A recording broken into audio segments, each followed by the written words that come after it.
The Magna Carta, a moment of reckoning. The soft, breathless whisper of the wind carried through the mist that clung to the English countryside, veiling the world in a ghostly shroud. The morning was still, too still, almost as if time itself had held its breath in anticipation. In the distance, the silhouette of a great stone castle loomed like a forgotten relic of a bygone era, its turrets and towers barely visible through the fog that rolled in from a river. The air was heavy with moisture, each breath colder than the last, as a lone rider made his way across the barren field. His horse's hooves beat a slow, deliberate rhythm on the damp earth, the sound echoing far and wide, only to be swallowed by the emptiness of the mist. The rider's face, hidden beneath the shadow of his cloak, was drawn tight with concentration, though his mind was far from the road ahead. He carried with him a burden more weighty than any weapon or armor. He carried the Magna Carta, the document that would irrevocably change the course of history. Inside the small chest strapped to his horse, the parchment lay folded and sealed, its fragile edges barely protected from the elements. It was a simple thing in appearance at least, one sheet of parchment, inked with words of both rebellion and surrender. Yet within its delicate folds lay the essence of a kingdom's future, a declaration of rights that would alter the very fabric of medieval life. The air around him seemed to thicken with the power of it, as though the very world understood the significance of the task he carried out. The fog parted as the rider approached the castle's gates, the massive iron doors standing closed, silent sentinels to a history both entrenched in tradition and on the verge of transformation. The guards, wrapped in the furs of winter and the dull gleam of chainmail, eyed the rider warily, though they made no move to halt his approach. They knew who he was, for he was no mere messenger. He was a bearer of the king's final concession, the act of compromise that would forever alter the kingdom's fate. The gates creaked open, their iron hinges protesting against the weight of centuries. The rider urged his horse forward, passing into the shadowed courtyard where the castle's cold stone walls seemed to rise like an endless monolith, suffocating in their immensity. There, amidst the silence, a small gathering of barons stood waiting, their eyes sharp, expectant. The world around them was still, their voices, once passionate and furious, now quieted, muffled by the gravity of the moment. These men, who had fought for so long to bend the king's will to their own, stood now in the shadow of their victory, yet their faces bore no triumph. Instead, there was the unmistakable weight of uncertainty, the quiet acknowledgement that the world they sought to shape was now beyond their control. The rider dismounted with careful precision, his movements slow as though each step took him deeper into the heart of the history that was unfolding before him. He approached the table where the gathered men waited, their expressions grim, their hands clasped behind their backs. There, on the weatherwood of the table, lay a small candle, its flame flickering in the draught, casting trembling shadows across the faces of those who had come to witness this momentous occasion. In the silence of the courtyard, the rider opened the chest, revealing the parchment within. It was fragile, worn at the edges, the ink slightly faded in places, but it was unmistakable. The Magna Carta, the promise that would shape the foundations of the English monarchy. It was an odd thing, almost unassuming in its simplicity, yet it held the power to bind the king and his subjects to a new social contract. For the first time in centuries, the authority of the crown would no longer be absolute. The kings would be constrained by law, by the will of the people, and by the agreement of the very men who now stood in this dimly lit courtyard. One of the barons, his face lined with years of struggle, stepped forward, his voice low but resolute. "You are the king's messenger," he said, his eyes not leaving the rider's face. "And this parchment you carry, what does it truly mean for us?" The rider's hands trembled as he unrolled the parchment, allowing the barons to read the words etched in ink. But even as he did, he knew the truth of it. The Magna Carta was not just a contract. It was a declaration. It was a symbol of the unraveling of a centuries-old order, an acknowledgement that even kings were subject to the law. His voice, when he spoke, was quiet, but it carried with it the weight of the ages. "This document," he said softly, "is the result of years of strife, of battle, of sacrifice. The king, in his weakness, has consented to these terms that place him beneath the law, beneath the will of the people." The barons exchanged glances, their eyes flickering with emotions too complex to name. Some were triumphant, their hands tightening into fists beneath their cloaks, while others seemed to carry the burden of knowledge that this victory, hard won as it was, came at a steep price. The king, after all, had agreed to these terms not from a place of generosity, but of necessity. The rebellion had gone too far, and there was no other choice but to acquiesce. But even as the riders and barons stood in the shadow of this new order, there was something more profound at play, something that neither the king nor the barons could fully comprehend in that moment. The Magna Carta was more than just a piece of paper. It was a symbol of a shift in power that had been slowly growing beneath the surface of England's feudal system. It was a reckoning, not only for the king, but for every man, woman, and child in the land. There was no fanfare, no celebratory cries, only the faint sound of parchment unfurling in the cool air. The king's seal, once the unchallenged mark of divine authority, was pressed into the wax with a finality that echoed across the centuries. The seal itself, though it had once been a symbol of unrivaled power, was now merely the mark of a king who had been forced to yield, to acknowledge that there were limits to his dominion. As the seal sank into the wax, the stillness of the courtyard deepened. The flicker of the candle's flame cast shadows on the faces of those present, as though the very walls of the castle itself were holding their breath, waiting for what came next. The world beyond the castle seemed to pause in recognition of the weight of this act, of the irrevocable change that had been set into motion.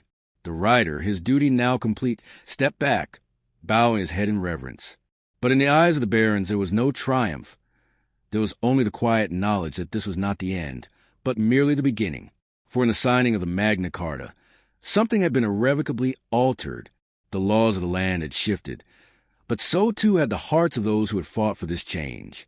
The rider turned slowly, his gaze lingering on the faces of the barons, the men whose voices had risen against the tyranny of a king. But as he looked into their eyes, he knew that they too felt the weight of the moment, the responsibility that came with this newfound power. The Magna Carta had not only bound the king to a new law, it had bound them all in ways they could not yet fully understand. As the rider departed from the courtyard, the castle's gates closed in behind him with a final, resonating thud. The sounds of the world returned. The distant call of a bird, the rustle of the leaves in the trees, the murmurs of the servants in the castle's depths. All of it seemed to pulse with new energy, a subtle but undeniable shift.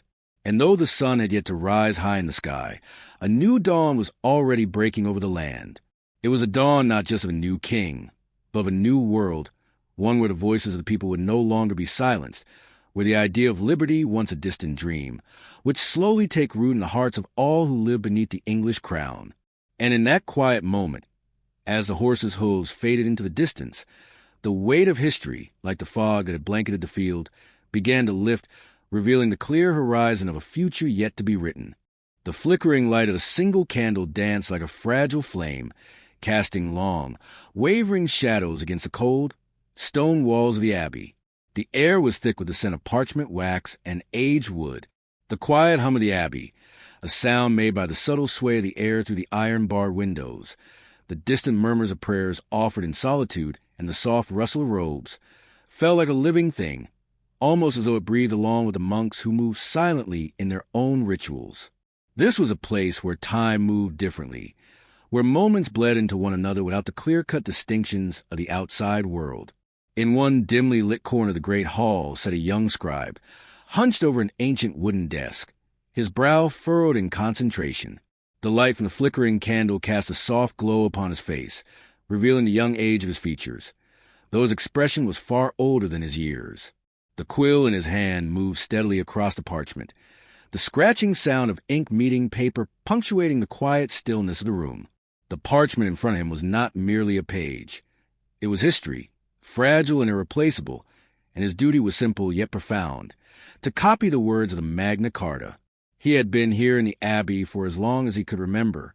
His life had been one of solitude and service, learning the ways of the monastic order, transcribing sacred texts, and copying manuscripts that would preserve the knowledge of the ages. Yet now, this task before him felt different. It was not just any text. This document was a mark of change, an irreversible shift in the very foundations of the world. The Magna Carta was not merely a royal decree. It was the beginning of something far greater. It was a promise, sealed in the ink of rebellion and surrender, that would bind the king and his people to an understanding that transcended the age-old order. The scribe paused for a moment, his fingers hovering above the quill as his eyes traced the ink on the page before him. His mind wandered, though his hands remained steady. The story of the Magna Carta, its demands, and the king's reluctant surrender played out in his thoughts. It was the year 1215, and King John had been forced to sign this document, a reflection of the tumultuous relationship between the crown and the barons. It was a time of uncertainty, a time when even a king could be made to kneel before the will of his people. The scribe felt a deep, almost sacred connection to the words he was copying. His life had been shaped by the church, by the sacred texts that were the backbone of his education. But in the lines of this parchment, there was something different, something worldly, something that bound the common people to the laws that had so long been the privilege of the nobles and kings. The Magna Carta was not just a record of agreements. It was a promise of justice and fairness, a binding force that would echo through generations to come. Outside the abbey, the day was already drawing to a close. The last rays of sunlight fell in a slanted, golden light through the windows, casting a long beam across the floor where the scribe worked. The light seemed to shimmer with the weight of history, as if the very air itself carried a resonance of the moment. But inside, there was only the scribe and his task. The quill scratching rhythmically on the page, the occasional flicker of the candlelight, and the distant sound of the monks' chants echoing faintly through the halls. The quill paused again, the scribe's hand trembling slightly. His fingers tightened around the thin wood, steadying it, grounding himself in the weight of the task before him. He had no illusions. The Magna Carta was no mere formality. The king, whose authority had once been absolute, had been forced into this position to the power of the barons, whose demand for justice had risen like an unstoppable tide. The air had been thick with rebellion, and now, with the ink of the document still fresh, the world was poised on the cusp of transformation. But to the scribe, this shift was more personal than it might have been to those who lived in the courts or fought on the battlefields. He had lived his entire life in service to the church, bound by vows of silence and obedience. His world had always been confined within these stone walls, and yet, in this moment, he could not help but feel as though the very walls of the abbey were pressing in on him, closing in on him. The Magna Carta spoke of freedom, of rights that belonged to the people. Yet what did such concepts mean for him, a lowly scribe who lived in service to others? He dipped his quill into the ink once more, the sound of the quill meeting the inkpot soft but deliberate. As he moved the quill across the page, he thought of the other men who had played their part in this document. The barons, whose voices had risen in a chorus of protest, and the king, whose face had been drawn with the weight of his decision. The scribe knew that the Magna Carta was more than just a document. It was a living, breathing thing, a symbol of the struggle between the old order and the new world that was being born. The sounds of the abbey seemed to fade into the background as his thoughts drifted further into the labyrinth of history. The barons had been united in their desire to curb the excesses of King John, whose reign had been marked by heavy taxation and arbitrary justice. The Magna Carta had been a desperate attempt to restore balance, to place limits on the king's power. It had been signed beneath the shadow of swords, with a finality that could not be undone. It was a victory for the people, but it was also a compromise, a document that balanced power with responsibility, freedom with authority. The scribe's hand moved more swiftly now, the words flowing from his quill with greater ease as the weight of history settled more heavily on him.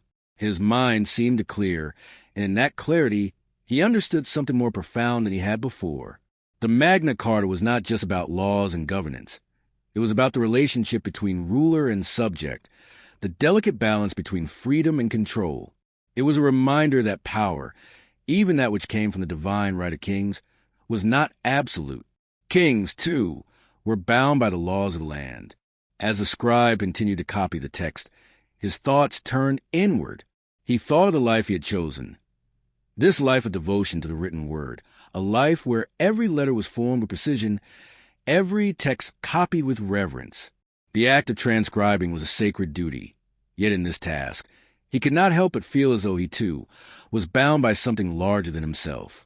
The Magna Carta, in its very essence, represented a shift in the understanding of power. It spoke of the rights of individuals, of the limits that should be placed on authority. It spoke of freedom, but also of responsibility. It was a contract that demanded more than it gave. The The scribe paused once more, the weight of his thoughts pressing against his chest. Outside the abbey, the night had fallen fully, the first stars beginning to flicker in the darkened sky. He could feel the stillness of the night creeping into the room, wrapping around him like a heavy cloak. But there was no fear in this silence, no sense of isolation. Instead, there was a deep, abiding connection to something far greater than himself. The Magna Carta, in all its legalities and complexities, was a living testament to the struggle for justice and fairness in a world that had often been defined by inequality and oppression. As the scribe finished his task, the last word written in ink, he allowed himself a moment of reflection. He had played a small part in the unfolding of history, but his role, though humble, was important. For in the quiet act of copying the Magna Carta, he had connected the past with the future. He had helped to preserve a moment in time, one that would be remembered by generations to come.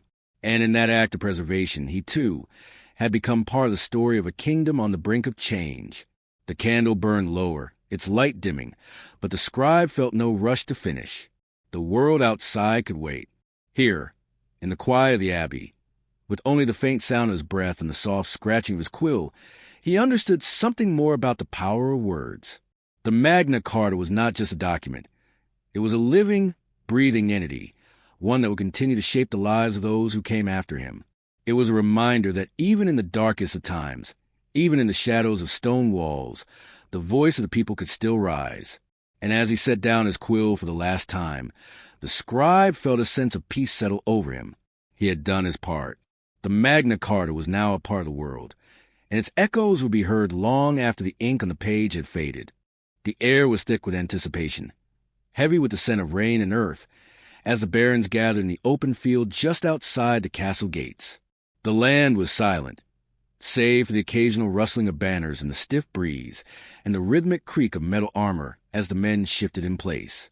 In the distance, the great stone walls of the castle loomed like a dark, immovable force against the horizon, its towers and battlements rising sharply into the gray sky.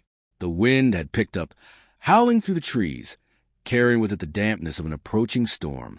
In the midst of the field, where the mud and frost clung to the soles of boots, the barons stood, their faces etched with determination and the weight of history. Their armor was dull with wear, the swords at their sides no longer gleaming with the promise of victory, but heavy with the knowledge that they had already crossed a line. Today, they were not mere soldiers. Today, they were men on the verge of reshaping a kingdom. It was a moment suspended in time. The ground beneath their feet was soaked with the blood of past battles, with the sweat and tears of generations who had fought to bend the will of the crown. The Magna Carta was not just a document. It was a moment of reckoning, a demand for justice that had risen like a wave to break against the walls of royal authority. The echoes of rebellion had filled the air for months, growing louder and more insistent with each passing day. The king's heavy-handedness had driven the people to the brink, and now, here in the open field, the barons stood united in a single purpose: to force King John to sign a document that would change everything. The barons knew the risks. They had fought for this moment, but in their hearts, there was no certainty. There was no guarantee that the king would sign the Magna Carta, no certainty that their demands for justice would be met. The tension in the air was palpable, as if the world itself was holding its breath. The kingdom had teetered on the edge of chaos for so long, and the barons, once loyal servants to crown, now found themselves in the uncomfortable position of rebellion. At the center of the group, Lord Hugh de Beauchamp, a man known for his sharp mind and quick temper, stepped forward. His face was set in grim determination, his brow furrowed as he looked toward the distant castle walls. His voice, when it came, was low but firm, the sound of it cutting through the wind like a blade.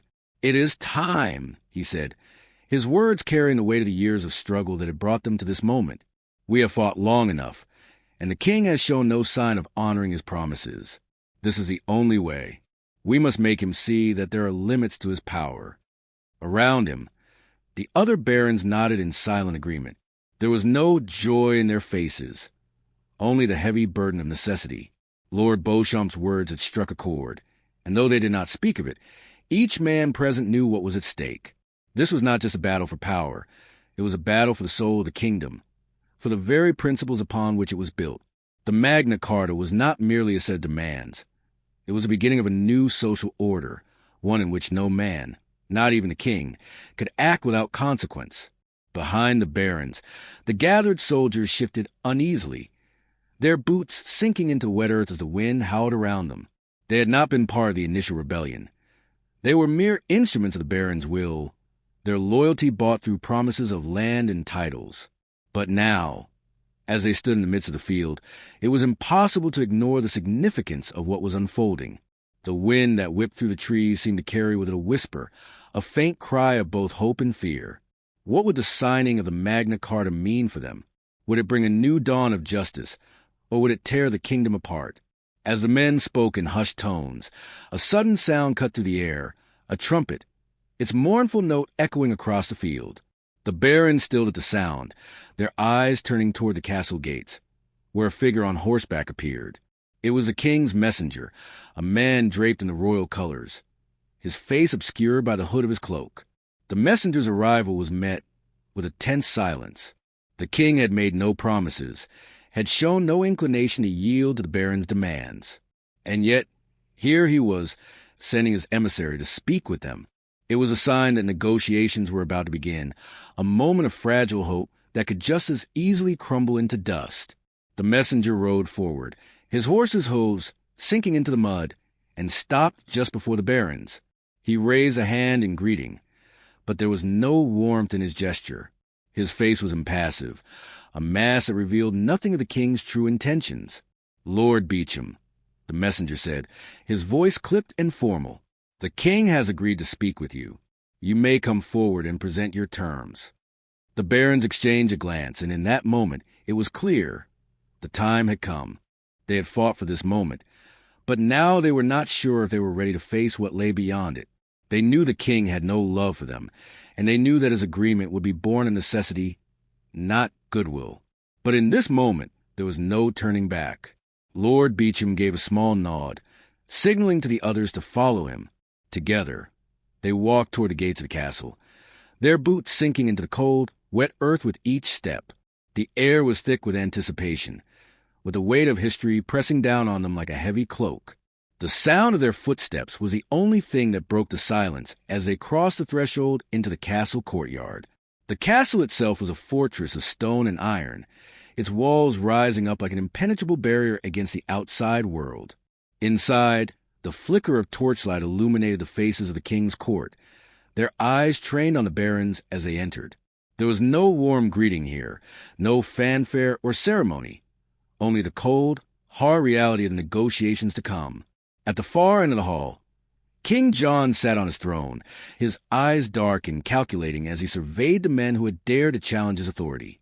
His face, though regal, was etched with the weariness of a king who had been pushed to the edge. His kingdom was on the brink of collapse, and he knew that the time for stubborn defiance was over. "Speak, then." King John's voice broke the silence, his words laced with both authority and resignation. "Tell me what you wish, and we will see if there is any room for compromise." Lord Beauchamp stepped forward, his voice steady, though there was a quiet intensity behind it. "Your Majesty, we come not to demand, but to seek justice. The Magna Carta, as it stands, will limit the power of the crown, and in doing so, it will restore balance to the kingdom. We have no choice but to press our case, for the people of England have suffered too long under your rule." The king's face hardened at the words, but he made no move to interrupt.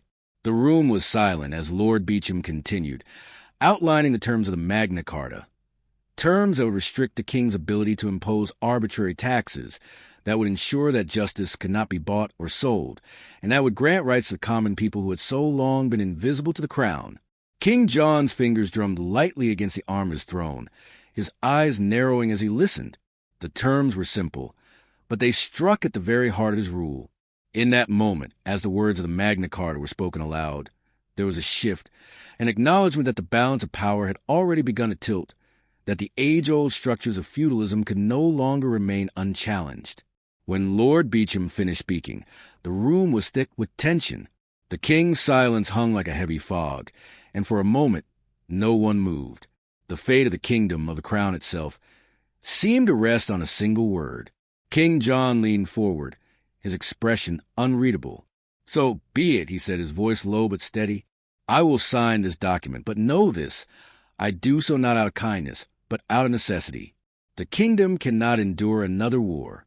You may have your justice, but it will come at a cost." With that, the king motioned for his seal to be brought forth. The wax was melted. The seal pressed into it with a finality that resonated through the hall. The Magna Carta was signed. As the barons turned to leave, there was no cheer, no victory song. There was only the quiet realization that a new chapter had begun, one in which the crown would no longer rule with unchecked power. But even as the barons exited the castle, their faces grim with the knowledge of the fight that still lay ahead, there was something more, something in the air that spoke of change that would echo through the ages. The grand hall of the royal castle was alive with the tension of impending change. A great fire burned in the hearth, casting its flickering light on the stone walls, the warmth of the flames fighting against the chill that had crept in from outside.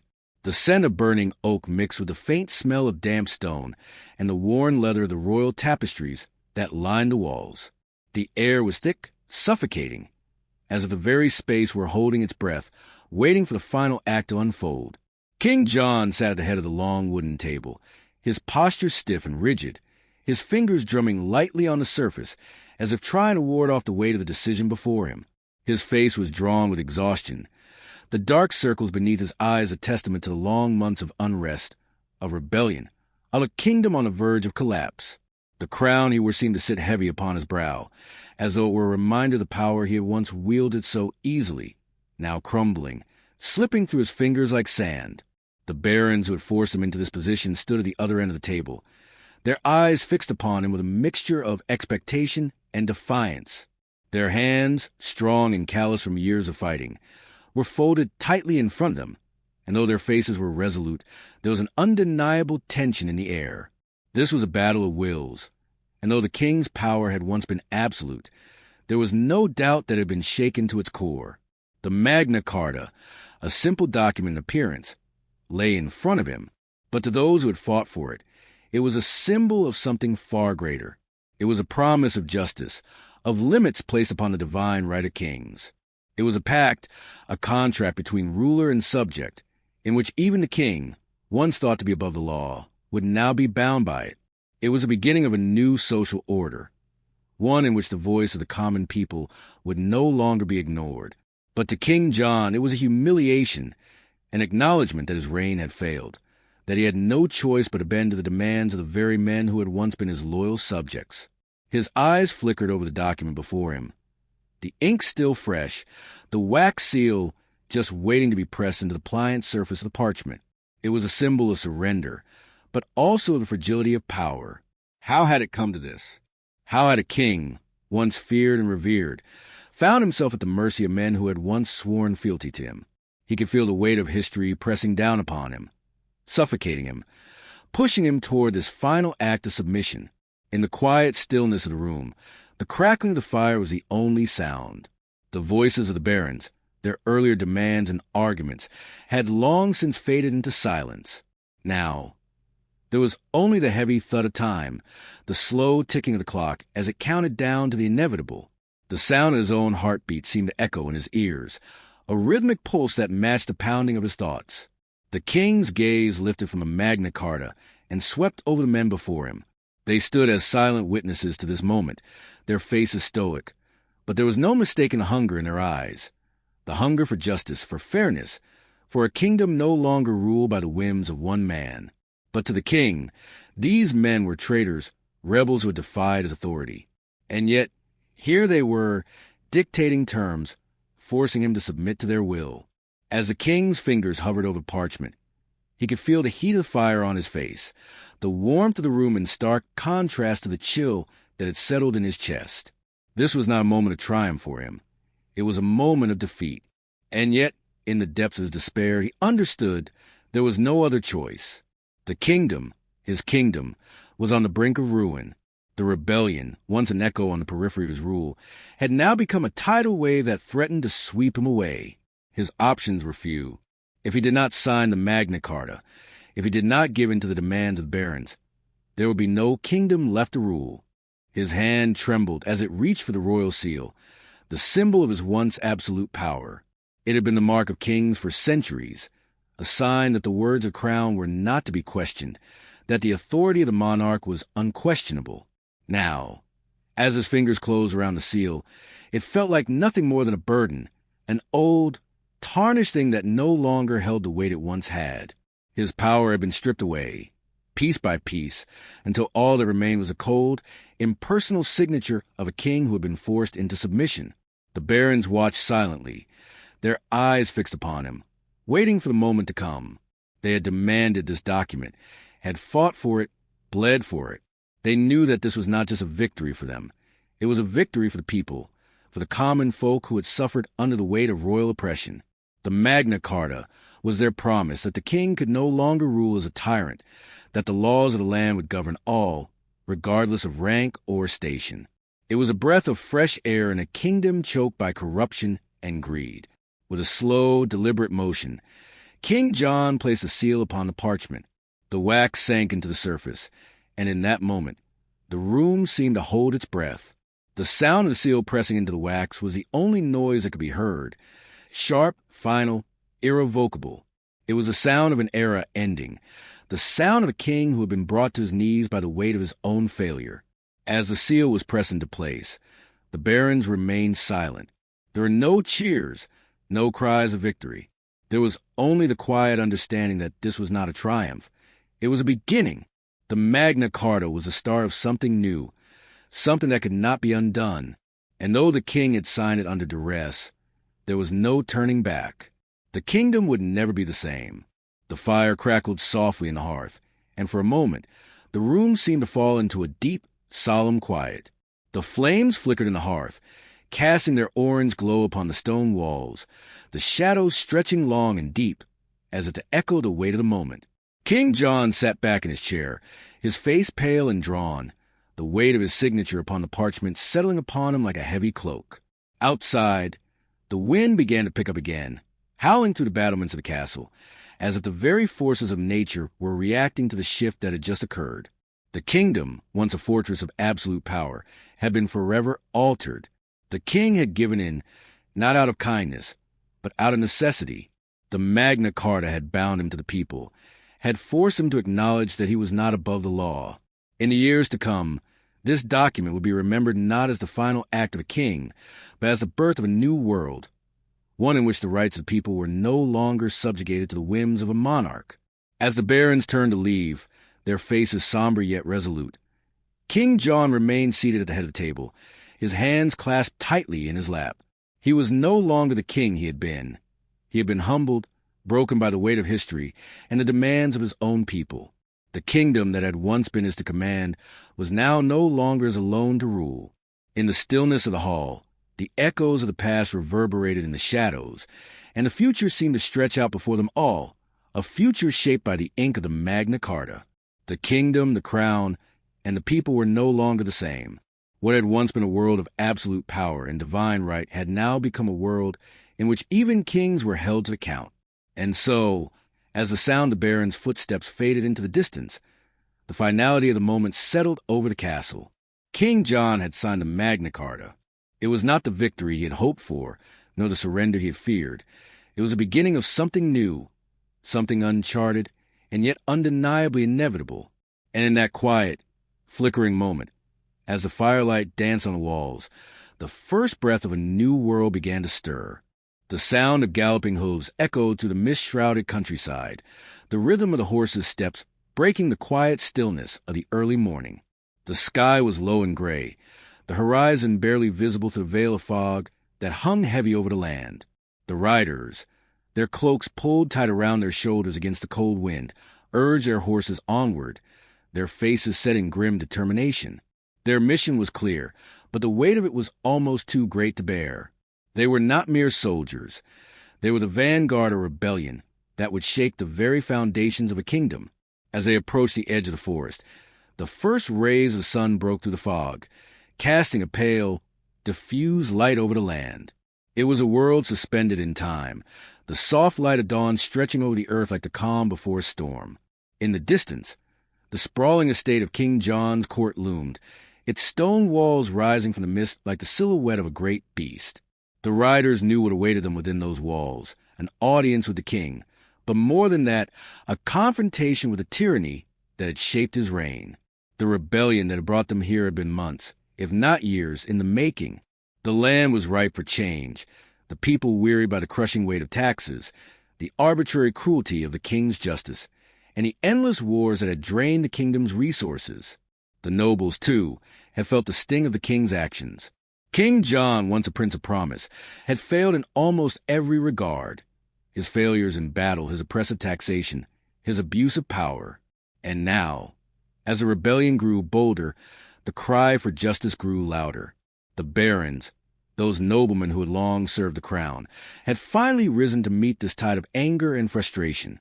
They had seen too much, suffered too much, and they had decided that it was time to demand a reckoning. In a secluded corner of the kingdom, far from the grandeur of the royal court, a gathering of barons had begun to form.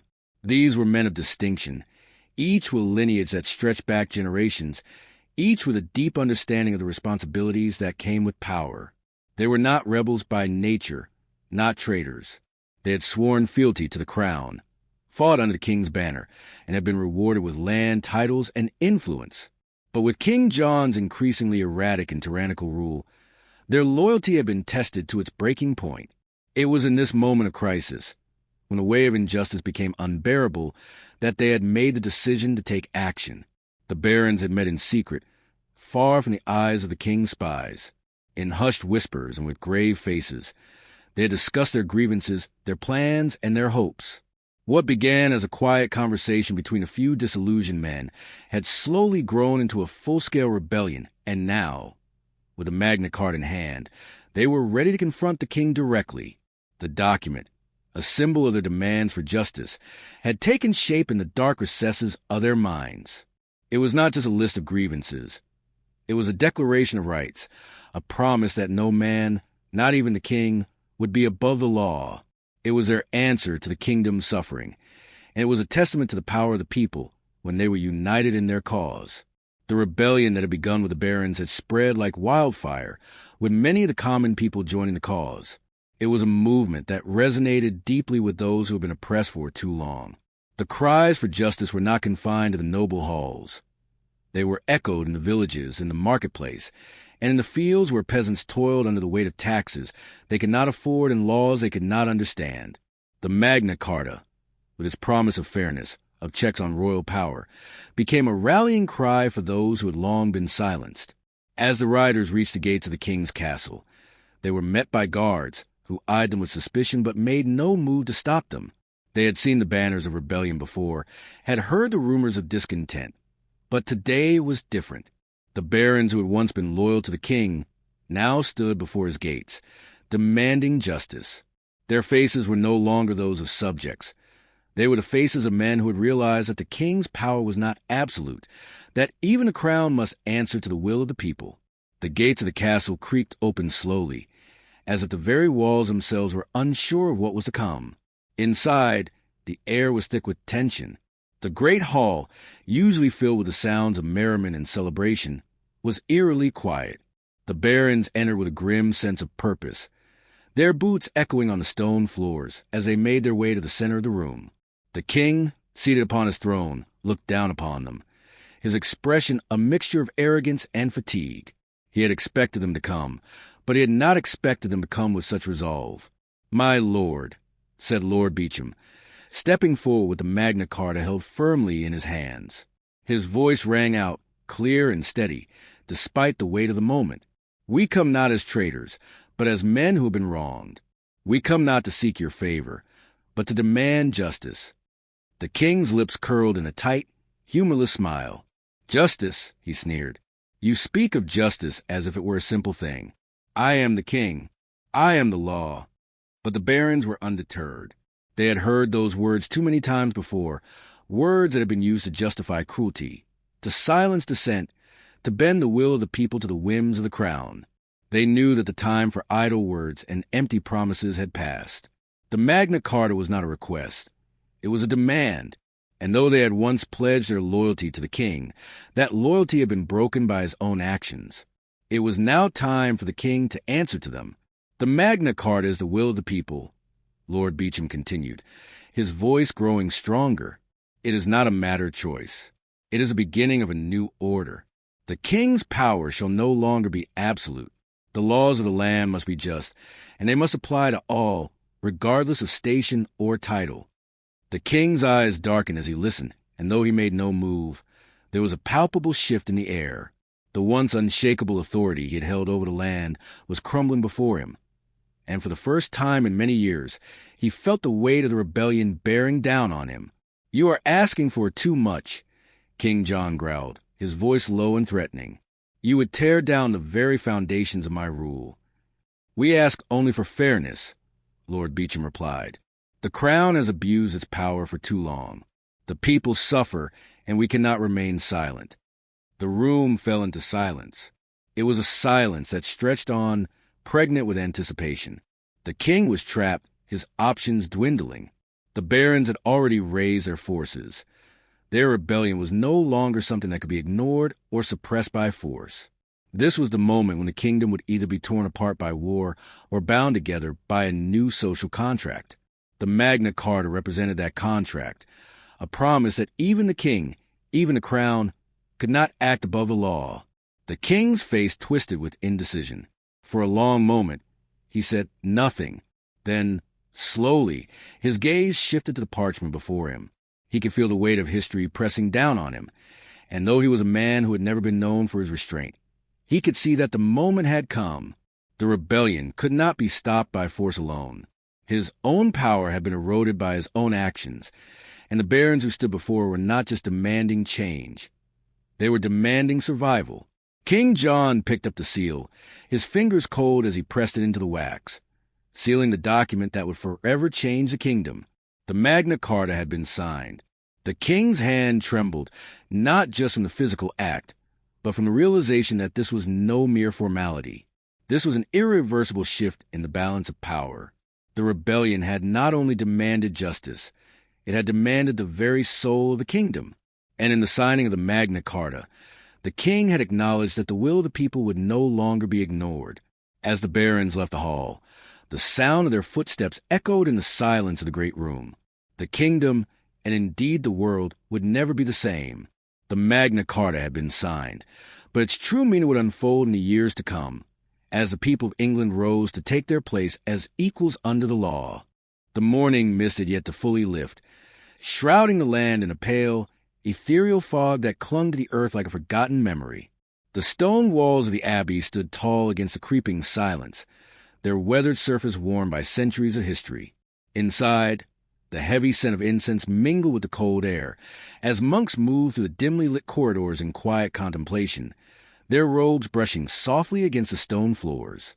The low hum of Gregorian chants drifted through the air, wrapping the abbey in a peaceful, almost sacred stillness. But for one man, the silence was deafening.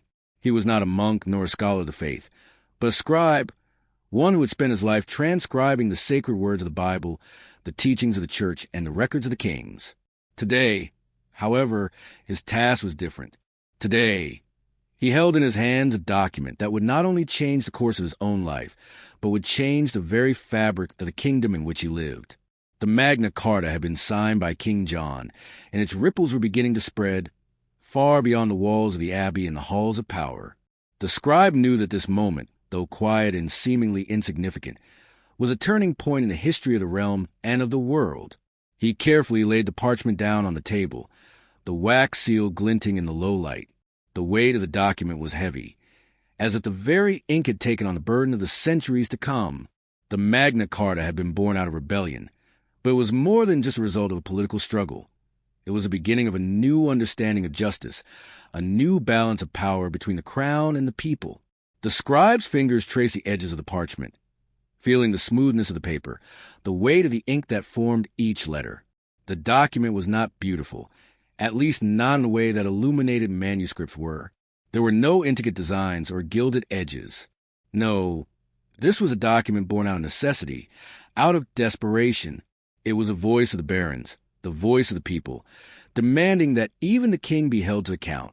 But it was also the seed of something larger, something that would grow and shape the world in ways that no one could yet imagine. The scribe sat back in his chair, staring at the parchment. He had been a humble servant of the church, a mere vessel through which the words of others flowed. But this document, this Magna Carta, felt different. It was not merely a record of kings and laws. It was a promise that would echo through the ages, shaping the future of England and, eventually, the world. As he sat there, contemplating the weight of it all, he could not help but wonder how history would judge this moment. Would it be remembered as a mere political maneuver, a fleeting victory for a few powerful men? Or would it be recognized for what it truly was? The birth of a new order, one in which justice and fairness would become the foundation of society? The story of the Magna Carta was one of rebellion and struggle, of a king who had abused his power and a group of barons who had risen to challenge him. But it was also a story of hope, of the belief that a kingdom could be governed by principles that transcended the whims of a single man. In the years that followed, the Magna Carta would come to symbolize the struggle for justice, for the rights of people, and for the idea that no one, not even a king, was above the law. As the scribe reflected on the document before him, his thoughts turned to the kingdom itself. The land was in turmoil. King John had ruled with a heavy hand, taxing his subjects into poverty, making unjust demands, and disregarding the laws that were meant to protect the people. His reign had been marked by failure, by battles lost and lands forfeited. His tyranny had driven the barons to the breaking point, forcing them to rise against him, to demand the creation of a document that would restrict his power and restore balance to the kingdom. The Magna Carta was the result of that struggle, a document that outlined the rights of the barons, the rights of the church, and, most importantly, the rights of the people. It was not a perfect document, nor a final one. It was a compromise, a temporary solution to a larger problem. But in its pages lay the foundations for a new understanding of governance, one that would echo down the centuries. The scribe's thoughts were interrupted by the sound of footsteps outside. He looked up to see the abbot enter the room, his face lined with years of wisdom and experience. The abbot had heard of the signing of the Magna Carta, but it was not his place to comment on the politics of the day. Still, the scribe could see the understanding in the abbot's eyes. They were both men of faith, bound by duty and devotion. But this was something different. This was the beginning of something greater than either of them could have imagined. The abbot approached the table and glanced down at the document before him. "It is done, then?" he asked softly. The scribe nodded. "It is done." The abbot remained silent for a moment, his eyes scanning the parchment. "The king has signed it," he murmured. "But this is not just the king's doing, is it? This is the people's doing. This is the voice of those who have suffered under the crown's rule, of those who have been silenced for too long." The scribe nodded again, his fingers lingering on the edge of the parchment. "Yes," he said quietly. "The Magna Carta is the voice of the people. It is their cry for justice." The abbot's gaze turned thoughtful. "And what of the king?" he asked. "What does he make of all this?" The scribe's eyes hardened as he considered the question. The king signed it, but he did not do so willingly. It was not out of kindness, nor out of a sudden desire for justice. He signed it because he had no choice. His kingdom was on the brink of collapse, and a rebellion could not be quelled by force alone. The abbot nodded slowly, as though he understood something deeper than the scribe had said. "The Magna Carta is not just a document," he murmured. "It is a symbol of something larger. It is a promise that, even in times of oppression, justice will rise. It is the beginning of something new, something that will change the course of history." The scribe's thoughts raced as he absorbed the abbot's words. The Magna Carta was not just a victory for the barons. It was a victory for the people, for the idea that power could be held in check, that justice could be served, even when the king himself was unwilling to yield. It was the seed of democracy, the first glimmer of a world in which the rule of law would supersede the rule of men. As the scribe looked at the parchment before him, he realized that the Magna Carta was far more than a political document. It was a statement of faith in the idea that justice, once denied, could be reclaimed. It was a belief that the oppressed could stand up and demand their rights, that the abused could rise against the abuser, that even the most powerful ruler could be held accountable for his actions. The scribe carefully rolled up the Magna Carta, securing it with a ribbon, and stood. He felt the weight of the document in his hands, but also the weight of history. This was a moment of great significance, a moment that would be remembered for centuries to come. As he walked from the abbey to the royal court, he could not help but wonder, what would the future hold? What legacy would this document leave behind? The ink had dried, the wax seal had been pressed, and King John had reluctantly ceded power. The Magna Carta, that simple but revolutionary document, lay on the table before him. The royal court had watched in silence as the last vestiges of absolute monarchical rule were signed away, and in that moment, the fate of a kingdom, and perhaps the course of history, had been altered forever. Outside the castle, the wind had picked up, carrying with it the faint, biting chill of winter. The trees that surrounded the royal estate swayed in the breeze, their skeletal limbs scraping the gray sky, as if protesting the sudden shift in the political landscape. The silence of the countryside was broken only by the distant cries of birds, echoing the uncertainty that loomed heavy over the land. But within the walls of the royal castle, beneath the towering stone parapets and the banners that had long symbolized royal supremacy, a different atmosphere prevailed. The moment of King John's surrender had been nothing like the triumphant scenes often depicted in stories of rebellion. There had been no cheers, no shouts of victory. Instead, there was only a quiet, almost resigned acceptance. The king, once a ruler whose word was law, had been forced to sign a document that bound him in ways he had never imagined. The barons, those once loyal vassals, now stood as the victors, but even they knew that this was not an unqualified victory. The Magna Carta was more than just a victory for the barons. It was a declaration, not just of their rights, but of a deeper principle that would echo throughout history, that no man, not even a king, could rule without the consent of the governed. The document had laid the foundations for a new world, one in which the idea of divine right would slowly erode, replaced by a recognition of the importance of law and justice over arbitrary rule. The seeds of democracy had been sown in the fertile ground of rebellion, but what would grow from those seeds was still uncertain. As the weeks passed, the political landscape of England grew increasingly tense. The Magna Carta had not ended the conflict. It had merely shifted the terms of the struggle. King John, though he had been forced to sign the document, was not a man given to yielding easily. His signature on the Magna Carta had been extracted by force, and he did not see it as a legitimate concession. Instead, he viewed it as a temporary measure, one that would be discarded at the first opportunity. For the barons, the Magna Carta was a beginning, but they knew that the road ahead would be fraught with challenges. The document had bound the king's power in ways that were unprecedented, but had not yet been fully tested. A few days after the signing, a small group of barons gathered in a secluded chamber in the castle. Their faces were grim, the weight of their newfound responsibility evident in their weary eyes. They had been the driving force behind the Magna Carta's creation, but now that the king had signed it, they understood that the real battle had just begun.